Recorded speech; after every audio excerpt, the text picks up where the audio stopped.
Hello my dear friends and families.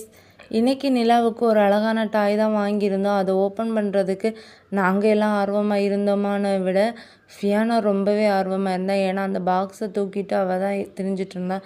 அப்பா இதை arrange பண்ணி தாங்க அப்படின்னு சொல்லிட்டு கேட்டுட்டு இருந்தா. அதுக்கப்புறமாட்டு அவள் சொன்னால் இது என்னோடய டாய், இது நான் தங்கச்சி கொடுக்க மாட்டேன் அப்படின்னு எல்லாம் சொல்லிட்டு இருந்தா.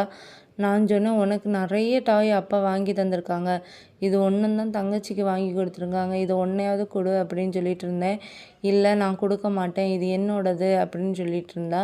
எப்படா கையிலேருந்து வாங்கிட்டு போகலாம் அப்படின்னு இருந்தேன். இந்த காகம் எல்லாம் எப்படா நம்ம கையிலேருந்து உணவை கொத்திட்டு போகலான்னு சொல்லிட்டு வெயிட் பண்ணிகிட்டு இருக்கோம்ல, அது போல தான் ஃபியானா. எப்படா எதை நம்ம கீழே வைப்போம், எப்படா நம்ம கேர்லெஸ்ஸாக இருப்போம், எல்லாத்தையும் எடுத்துகிட்டு போகலாம் அப்படின்னு சொல்லிகிட்டே இருந்தா. அதுக்கப்புறம் ஃபியானால ஒரு வழியாக சமாளிச்சுட்டு டாய்ஸ் எல்லாம் செட் பண்ண ஆரம்பித்தாச்சு. டாய்ஸ் எல்லாம் செட் பண்ணி ஆரம்பித்தா அந்த டாய் ரொம்பவே நல்லா இருந்து பிள்ளைங்க படுத்து விளையாடு, கை கால் அடித்து விளையாடுறதுக்கு ஏற்றதான ஒரு டாய் தான். இப்போ உள்ள பிள்ளைங்க எல்லாம் ஒரு 30 நிமிஷத்துக்கு மேலே ஒரு புதிய டாயை வச்சுருக்க மாட்டாங்க. நிலாலும் அதே போல் தான். இதில் படுக்க வச்சு ஒரு 30 நிமிஷம் கழிஞ்ச பிறகு அழுதுகிட்டே இருந்தா.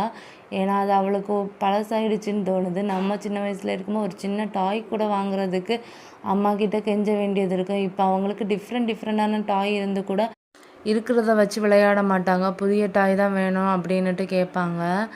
அதுக்கப்புறம் நிலாவை அதில் படுக்க வச்சா ரொம்பவே அழகாக இருந்து நிலா விளையாடிட்டு இருந்தா.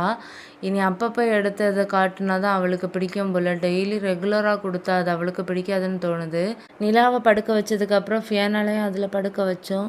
அவளும் கொஞ்சம் என்ஜாய் பண்ணா. அவளுக்கு ஆசை கொஞ்சம் தீக்கணும்ல, அதுக்காக தான் அவளை அங்கே படுக்க வச்சோம். உங்கள் வீட்டில் மூத்த பிள்ளைங்க எப்படி ரெண்டாவது உள்ள பிள்ளைங்களுக்கு விட்டு கொடுப்பாங்களா அப்படின்னு மறக்காமல் கமெண்ட் பாக்ஸில் கமெண்ட் பண்ணுங்கள். வீடியோ பிடிச்சிருந்தா லைக் அண்ட் சப்ஸ்கிரைப் பண்ணுங்கள். பாய்.